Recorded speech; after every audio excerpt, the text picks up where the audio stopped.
Hey everybody, tonight we're going to be talking about the 5-in-1 transformer-themed multi-fidget by an unknown maker. Now, the fact is I do have a label on the back of this box. It does mention a company name, but I don't know if they're the distributor or the maker. There's also a description, maybe the name of this product, but again, I don't trust the machine translating from my phone. So we're going to call it the easiest way you'll be able to find it when you're searching on AliExpress, someplace like that. I'm just going to call it the 5-in-1 multi-fidget. I added the transformer themed part in the title because it is transformer themed. And we'll get into that, take it apart, examine it, weigh it, measure it, compare it. I can tell you this, I'm impressed. Please stick around. Okay, let's just take a little look at this thing. It's half mechanical, half magnetic, basically. They mixed up the sides a little bit, so you have a mechanical coin type rotation mechanism here, matched with a magnetic slider. On this side, you have a magnetic coin with a clicky button, very nice, and that is associated with the mechanical side. As you can see, there's some detents, so there's 2 springs and 2 balls, and we haven't taken it completely apart yet, but I've taken it apart most of the way. I like to be a little prepared. Just the other day, Sean Cousin on his channel, The Fidget Fix, did a really good disassembly of a very complicated piece, and that was fun to watch, and it was also his first time taking it apart, but I've had so many disasters, I'd rather practice a little before I put it on camera. But go watch that if you get a chance. Overall, I'm really happy with it. I mean, I paid about $110 for it, but I bought it because it was the first place it was available. It was the first one I could find, and now that it's come out, I've found a few other places. I did not write down the prices, but you can find it for a lower price if you look around. This is AliExpress. Just, you know, it's AliExpress, so shop at your own risk. But I really like it. This doesn't, the magnetic part doesn't really make much of a noise. The click, very satisfying. The mechanical click on that's very satisfying. The magnetic part has a little bit of a bouncy part at the end here, and you can change that because there are 3 balls. There's 3 balls on each side that run in these tracks and actually keep it. They help keep it steady. I'll show you when we take some out. And they also provide a rolling surface. You can take all the balls out, but then this part will slide right off the end if you push it too far. So they act as your limiting mechanism, and you need at least 1 ball on each side. That's the minimum, and I'll show you why I don't like that in a minute. But two clicks, mechanical, 2 clicks and a little bit of a springy end there. That's again with 3 balls on both sides. Mechanical, it's 14 clicks.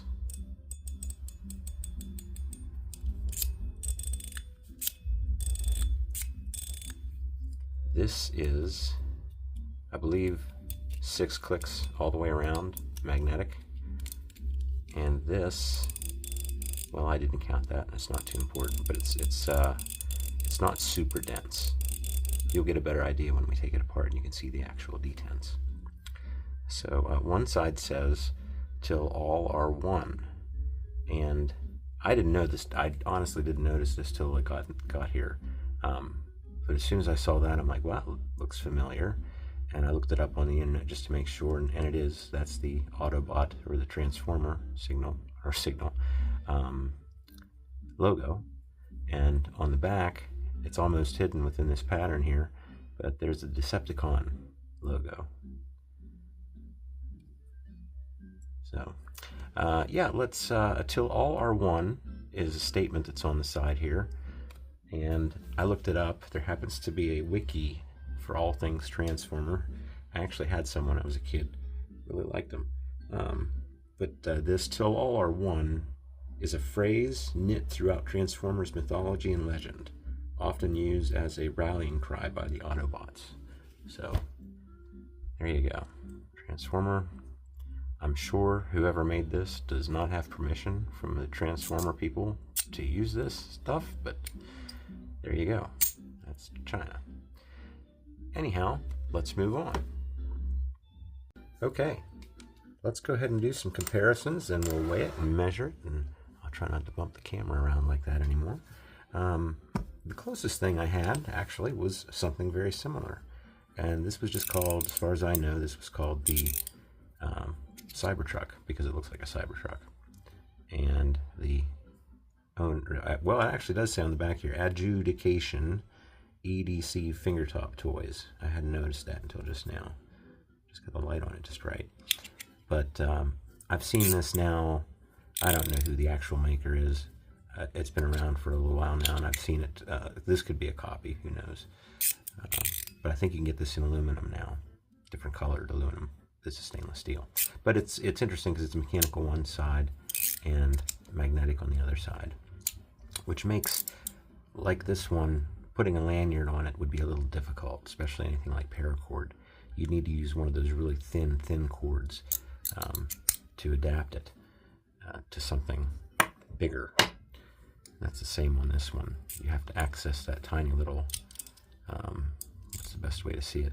When we take it apart, you'll see it, but for right now, maybe you can see it's just right through there. It's just not big enough for paracord. So, but yeah, I think that covers the graphics and everything. Let's just go right ahead into the comparisons and weigh-in. The two that most people are likely to have, as usual, the Mackie CP3, Metal Toys DZ Top B. So here is the first one.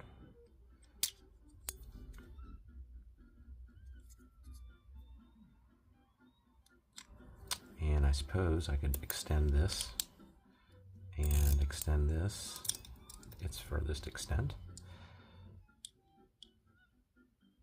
About the same.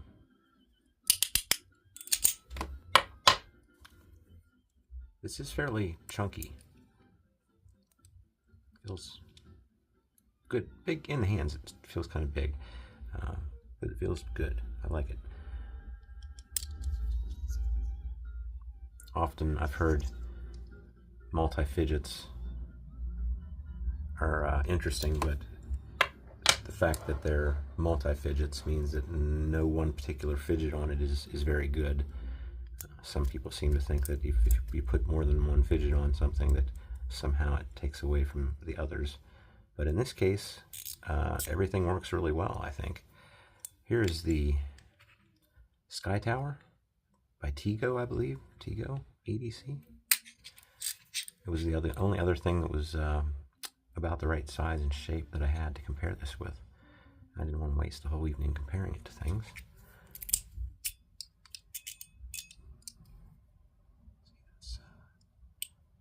Wondering which side was longer.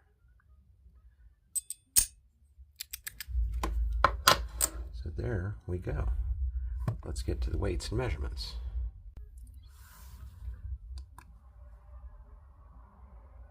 You know what I forgot to do?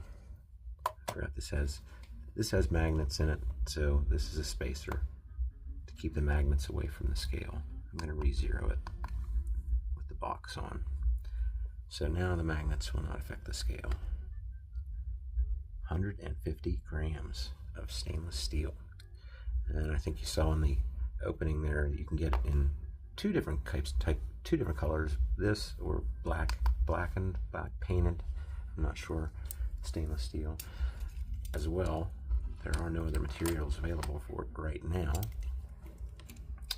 Let's get this puppy going.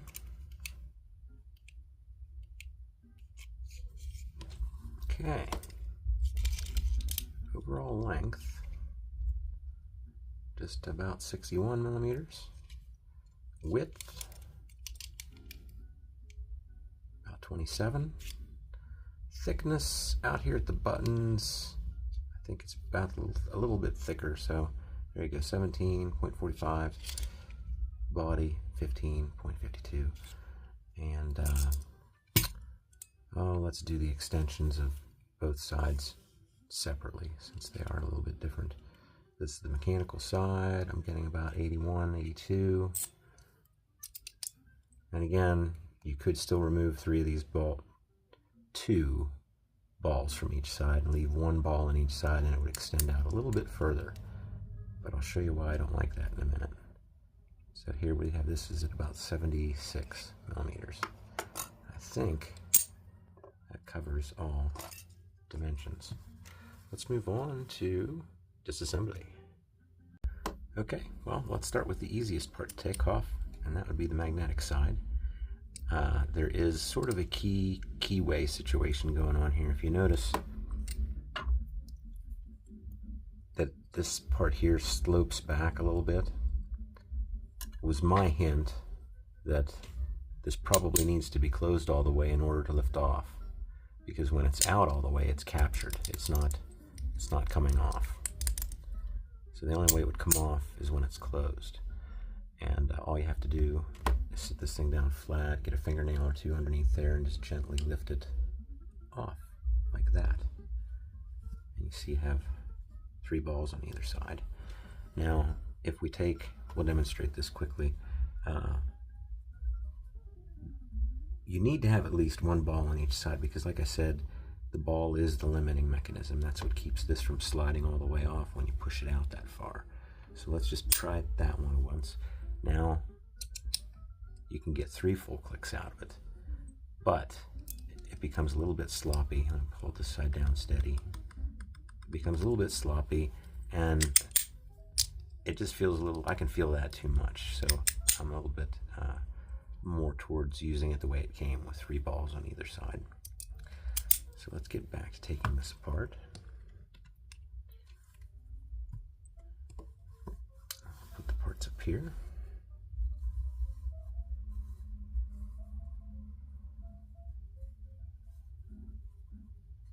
Okay, one thing I didn't mention that is a little bothersome is these are your hot spots on this piece as well. Those are fairly sharp. Now that won't bother me too much, but depending on how sensitive you are, that may be an issue. Moving onward, let's go ahead and take off this part. I have not done that yet. What I found fit best was a 5/64 hex Allen head.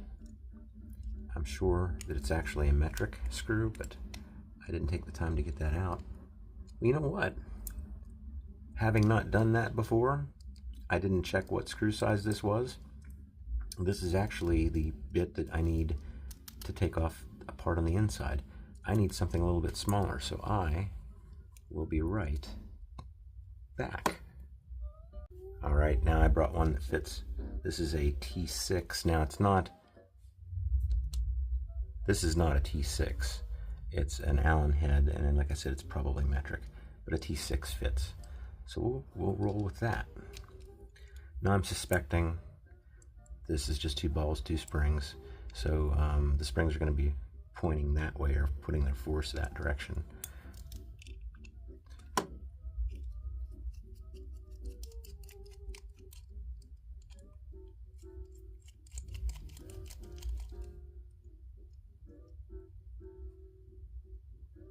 Okay, so now I'm still applying pressure down on it so nothing flies apart. It's not going to be under much pressure. I'm just going to lift this whole thing off, and then everything sort of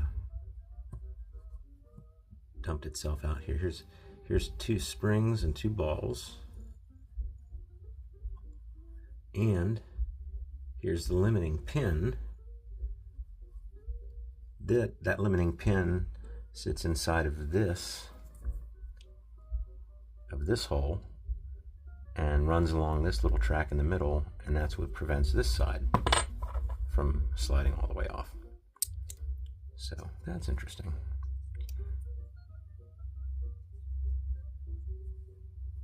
So here we have all the pieces taken out. We got 2 screws, 2 springs, 2 balls, 1 post, and then 6 more tiny balls. Well, these are all the same, I think. We'll check that quickly. But this piece I can sit there. We're almost through. Next easiest part to take off would be the magnetic part, and that will simply lift off. The easiest way to get it apart is get between the clicks, get somewhere right between two clicks, and then gently pull it apart. I'll show you why this is a little bit difficult, more difficult than you would think it would be, because it's not just the magnets that we're holding it in place. This rubber O-ring here, pretty clever, slides down into this bearing. I think this is the only bearing that's glued in. There's like 3 bearings in this one. We have a series of magnets that line up with these magnets. There's 2 missing, so they decided maybe it was too strong with all these in, and just decided to keep 2 of them out. But that's how that part comes off. Goes on just as easy. And we'll put that off to the side in a minute, because this comes apart even further so that we can get to the button. But now we're down to the mechanical side, and we now have access to what holds that together, and that would be this little Allen head screw on the inside. That's what we started out with. That's the one that was too big. That's 5/64 works for me. You're going to want to be able to hold this side from spinning while you're trying to unscrew this side. Now I do remember this screw was glued in. There's some white residue on the tip of the screw, so it's some form of Loctite or glue, whatever it is. But on your initial time that you take this apart, be very slow and very, very careful. If it's glued in too well, you run a chance of actually ripping the screw in half. So if it doesn't want to come and you're worried about it, maybe try warming it up if you have a heat gun, but not too hot. Don't let it get too hot that you can't hold it, because that would hurt all these magnets and everything. That might help, but we're getting into areas that shouldn't happen. Just be careful when you take it out the first time. End of story. Now that that's apart, I can lift this off. And it has 2 springs and balls too. Now the balls have a little bit of, there must be some lubrication in here, because they always end up stuck on the inside. But here you have 2 springs. Oh, they want to stay in there. There's so many magnets on this that the springs and stuff interfere. That's also why these balls are synthetic and not stainless steel or metal, because it's easier when they're stainless steel. Even stainless steel is a little bit magnetic, and when there's magnets around, it just makes assembling and taking it apart havoc. Here we have a big old bearing, and then one other bearing. Not that you would ever have to replace these, but if you did drop somehow, take this apart and not know how to put it back together again, I'd like to show you where all the parts go. This bearing here did not seem loose. It doesn't want to come out on its own. I'm not going to force it out, but you can see there's a bearing located right there. So, pretty complex piece of machinery, I'd have to say. Well worth it. Well worth it, I think. Okay, well, I have to apologize. I don't look up at my monitor enough. I didn't realize that some of this stuff was getting out of the frame. We'll correct that immediately. Okay, I suppose it's time to put this thing back together again. So let's just go in reverse order. I'm going to plop this back in place. We'll do the mechanical side first. Means flipping this over. Means taking these 2 springs and putting them back in. You know what? While we're here, just for the record, I'm sure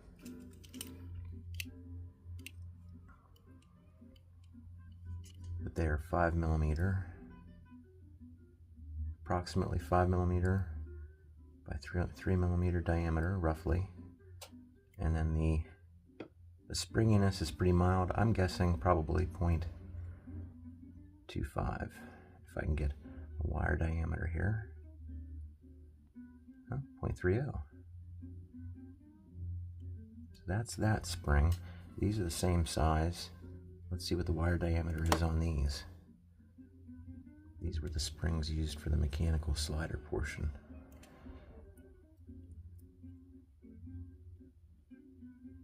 Same thing. Yeah, they feel about the same. These actually feel a little stiffer. Well, maybe it's just me. All right, moving on. Put the springs back in these holes. And we'll put the glass balls. We still have to take this apart. We'll do that in a second. Put the glass balls back in here. Now, this bearing could slide out on you, so maybe we'll drop the bearing down on here instead. How's that sound? And then we'll just drop this on top. Slowly hold it in place. Did I forget to put a bearing in? I did not. I don't think I did. Let's see if this fits down in there. It does. Good. Well, of course, that's the next step. I would have realized that in just a second. The bearing goes in next, and then this screw that I warned you about having Loctite on goes in to hold that whole side together. Let's see if I can get the screw. There we go. Get the screw down in where it's supposed to go. Always rotate counterclockwise till you feel a click. Then carefully start to turn clockwise. That way you won't misthread it. Again, this back side wants to turn while I'm turning the screw, so I'm just going to snug it, and I'm going to leave it at that. So that part is done. Let's go ahead and put the rest of it back together, except for that. We'll do that last. 3 balls on each side. Oops. And that's all there is to it. Again, this has to be lined up over here before you drop it down. If you try to put it in over here, it won't go down. There's sort of a key and a keyway. So they have to be in that orientation. Now this side is done.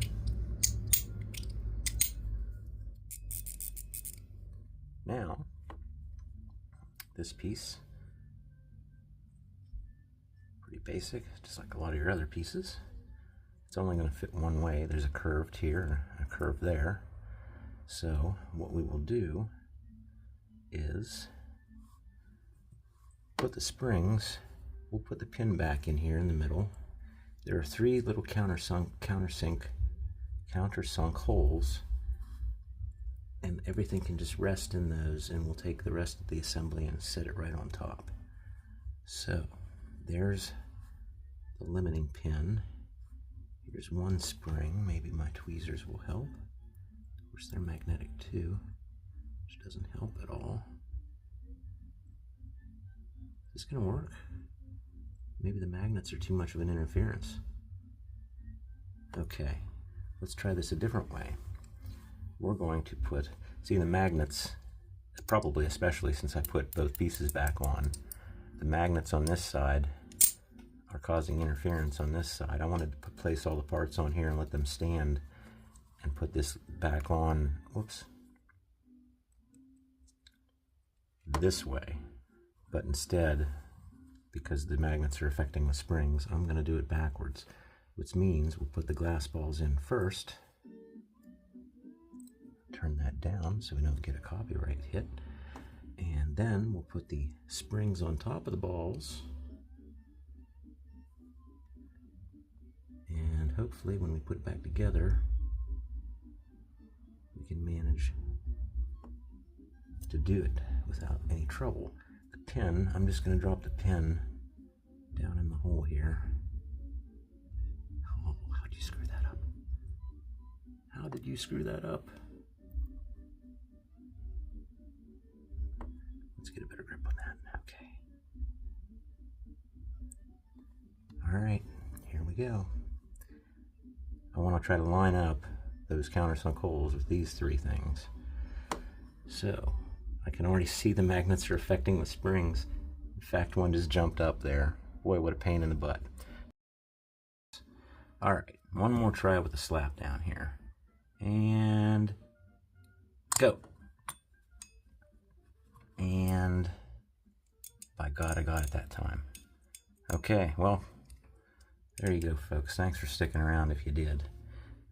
I'm actually going to put a timestamp somewhere a little bit earlier before all this mess started so that you can skip past all this. But if you did watch the whole thing, I do appreciate it. I'm going to go with the smaller T6, T5? No, T6 bit.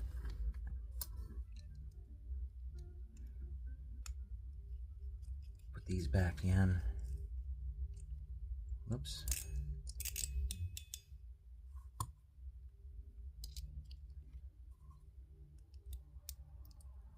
Okay.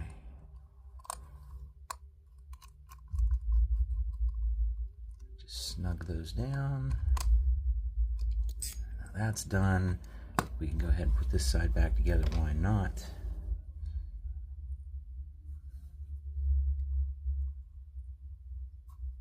All right. All right, we are almost there. Everything's put back together again. Let's go ahead and have a peek at the button access. This stumped me for a little bit. Like I said, there's a little rubber O-ring here that sits down in this bearing, and that's really what just holds it on, that and the force of the magnets attracting each other. So how do you get to this button? I didn't see any seams along the edges where you would screw it apart, and looking at this, nothing's very obvious. So I very carefully got my little miniature pliers there, grabbed a hold of this, and gently turned counterclockwise, and right away discovered that it's loose. And that's how you get to the button.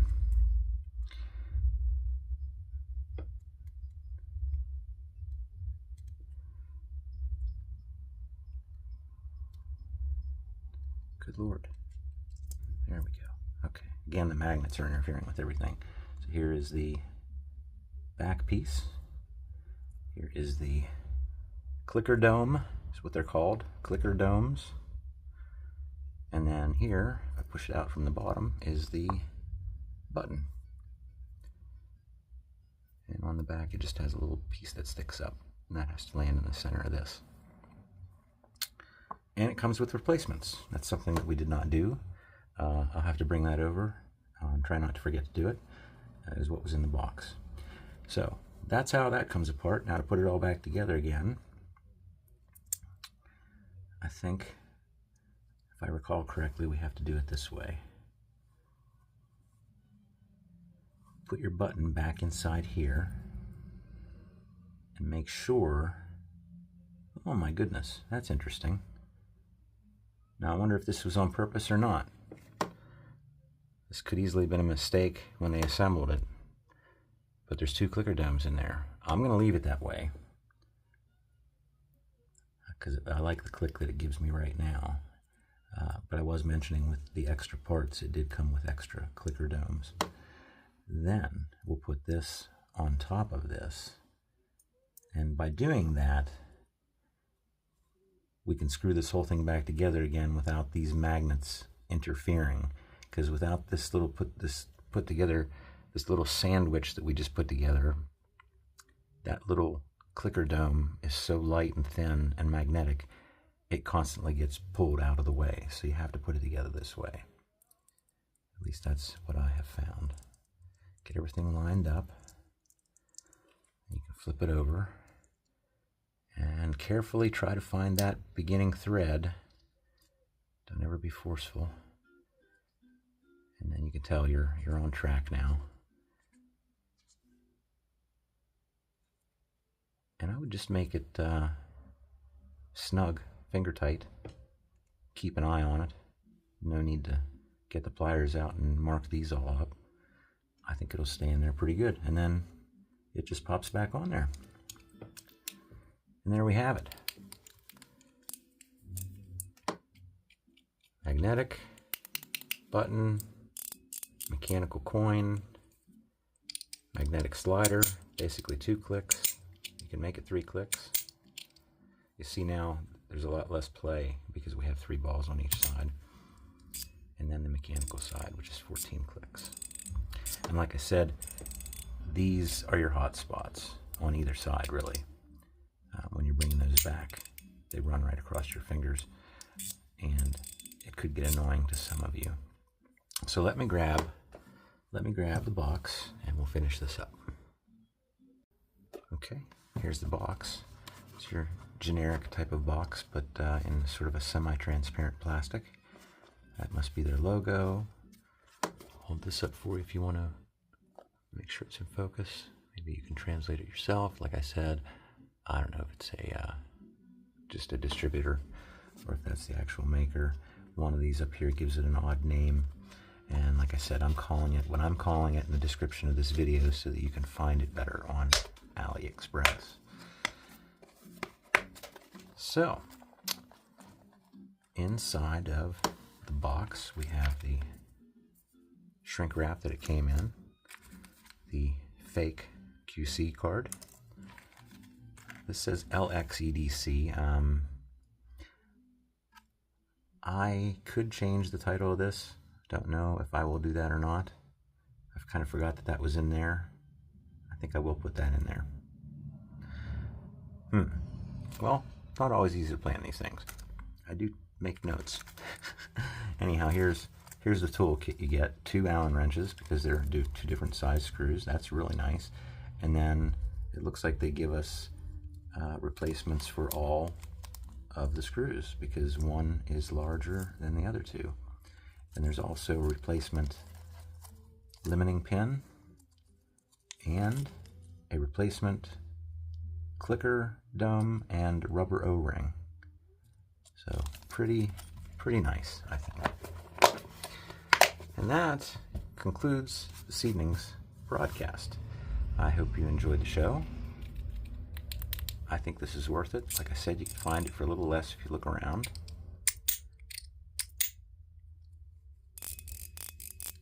And if you like Transformers, well, there you go. Let me know if you have any questions in the comments, and I'll get back to you as soon as I can. Thanks for watching. I know this was a long one. Bye.